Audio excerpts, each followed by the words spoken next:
Top 10 Best Animated Movies on Netflix. In animation, the only limitation is the filmmaker's imagination. Unbound by the physical world, this medium can illustrate stories about talking animals, enchanted realms, menacing monsters, sci-fi odysseys, or the surreal adventures of a severed limb. Hey guys, welcome to your entertainment channel Netflix Tops, where we tell you about the top-rated movies and series on Netflix. So grab your popcorn and stay with us until the end of this video, because today's video is going to list down the top 10 animated movies to watch on Netflix. So let's get started. Number 10. A Whisker Away. There have been creepier things done in movies than magically turning into a cat in order to get closer to your crush. But those are few and far between. It's not exactly standing outside a window with a boombox, but in directors Junichi Sato and Tomitaka Shibayama's A Whisker Away, even this bonkers premise yields beauty and touching romance.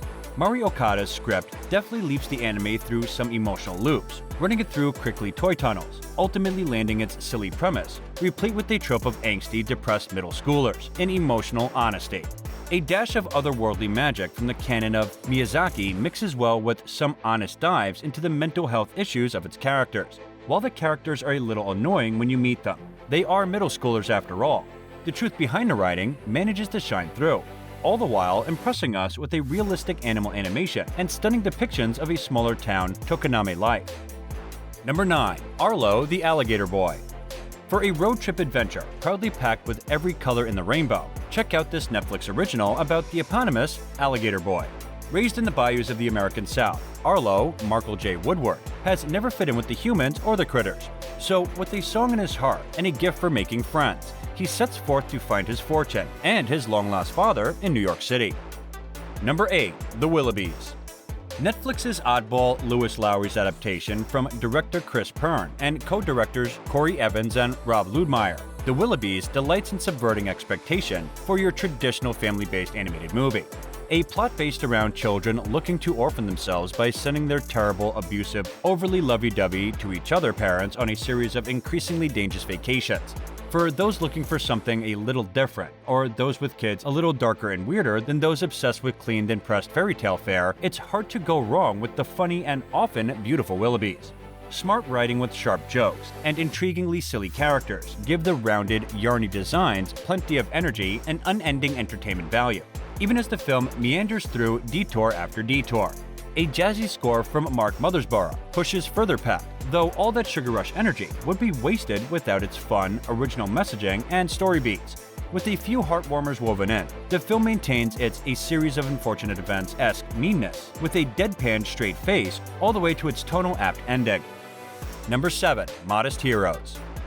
Short film anthologies are some of the most impressive showcases of boundary-pushing visual storytelling and animation, let alone Japanese animation. A cursory glance of anime anthologies produced within just the last 30 years is enough, from Maso Maruyama and Ritaro's 1987 film Labyrinth Tales, known in the West as Neo Tokyo, to Katsuro Otama's 1990 film Memories, to even the 2003 American-Japanese co-production Animatrix. Anthologies stand the test of time, not only as landmarks of anime history, but as a vital venue through which to facilitate the introduction of new and exciting talent into the animation industry. With this in mind, director Hiromasa Yonbayashi, along with former Ghibli animators Yukiyoshi Momose, The Tale of Princess Kaguya, and Yakako Yamashita, Howl's Moving Castle, have pulled their significant creativity to create a new installment of the storied lineage of prestige anime anthologies. Number 6. Wish Dragon. Produced by Sony, Tencent, and more, Wish Dragon is Netflix's newest animated film and the feature debut of Chinese studio Base Animation. It's also the directorial debut of children's book author and illustrator Chris Applehands, who also wrote the movie script. There's a lot to love in Wish Dragon. It's got cute characters, a sweet if oversimplified message, and a pleasant animation style, all of which are hard to hate. Set in modern China, the movie follows sweet but naive college kid Din, Jimmy Wong, who is obsessed with reconnecting with his childhood friend and love interest, Li Na, Natasha Liao Bordizzo. Fortunately for him, he comes across a magical teapot that contains the titular Wish Dragon, Long, John Chow, who can, say it with me here, grant him 3 wishes. Killing people and making others fall in love with you are still no-goes, but apparently bringing them back from the dead is fine. Number 5. Mr. Peabody and Sherman. Mr. Peabody and Sherman is a reminder that Hollywood's obsession with reboots, revivals, and reimaginings can be done right. Peabody director Rob Minkoff makes the wise choice of keeping the new film strictly animated, no live action needed. That decision both respects the original material and frees up the possibilities for a story that begins with a wacky premise. A dog, Mr. Peabody, who happens to be a certified genius, adopts a human boy, Sherman, as his son. And it gets crazier from there as the duo travel through time in Mr. Peabody's Wayback Machine. That's pronounced way back. He's a sort of doggy Doctor Who, although his travels are confined to Earth.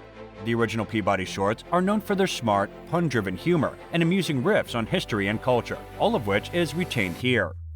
Number 4. Vivo. Lin-Manuel Miranda's gift with music is unparalleled. Miranda is the perfect choice to voice the little character of the new Netflix movie Vivo. Vivo is a kinkajou, who also known as a honey bear, a rainforest animal in the raccoon family. Vivo spends his days performing with his owner, Andres, in Havana, Cuba. Vivo thinks his life and its comfortable predictability is perfect. One day, Andres gets a letter from his old love, Marta Sandoval, Gloria Estefan, asking if he will perform with her one last time at her farewell performance in Miami.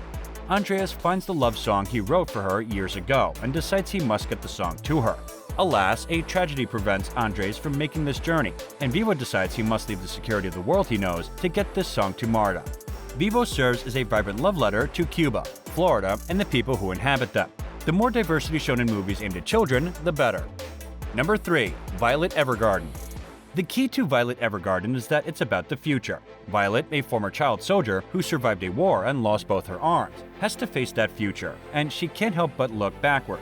Her day job has her ghostwriting clients' thoughts and memories. She endures PTSD-fueled echoes of her own past constantly. She yearns for her beloved superior officer who, we think, died. And throughout, she struggles both physically, with her prosthetic hands, and socially, with everyone she meets. So much anime, including many titles on this list, focuses on conflicts during wartime.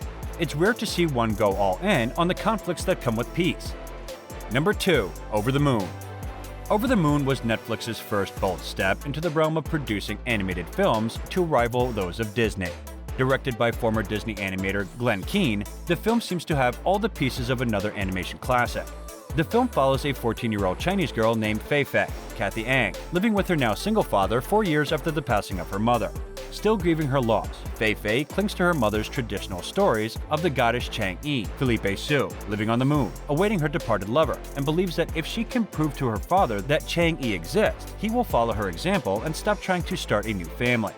Even if poorly contextualized, the beautiful animation sequences of Over the Moon can't be ignored, and there are times when the colorful display is mesmerizing enough to distract from the plot confusion.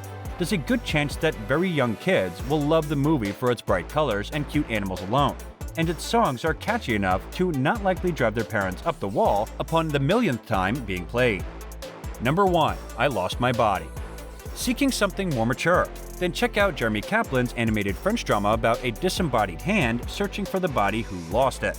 This setup might sound grisly, yet there's a sprightly sense of wonder to the journey of the hand, whose fingers race from a rat-infested subway to cushy apartments and lofty rooftops. And this brings us to the end of the video. What are your thoughts on today's video? Share with us in the comments below. Don't forget to like the video and subscribe to our channel for amazing movie reviews coming your way, and thank you for watching.